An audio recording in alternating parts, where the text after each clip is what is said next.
Ikan. Assalamualaikum Fatihin. Waalaikumsalam. Oh, Afan, Darwish. Banyaknya ikan awak dapat. Apa awak nak buat dengan ikan-ikan ni? Saya pun kurang pasti nak masak apa ya. Tapi macam banyak sangat ikan ni. Apa kata awak awet ikan-ikan ni? Oh, seperti yang kita belajar di sekolah dalam topik teknologi pengawetan makanan.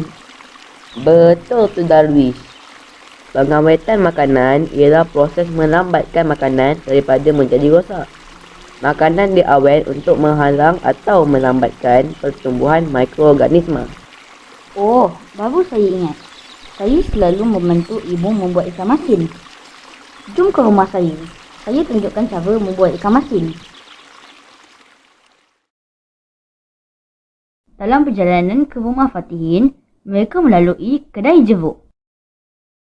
Jom singgah, saya hendak membeli jeruk mangga.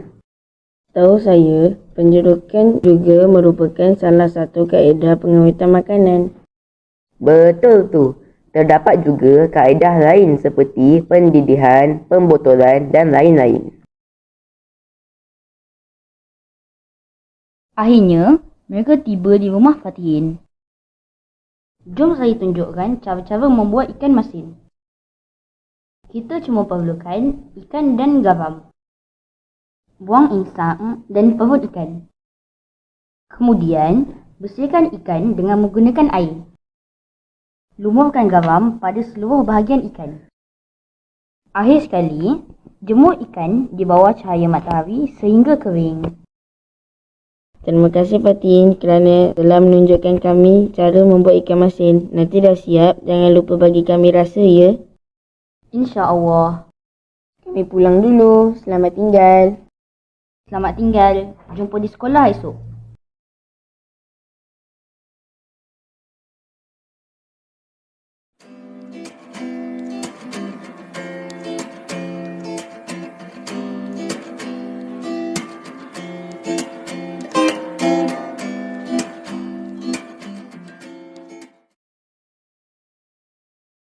Abang, kucing curi ikan yang abang jemur tadi.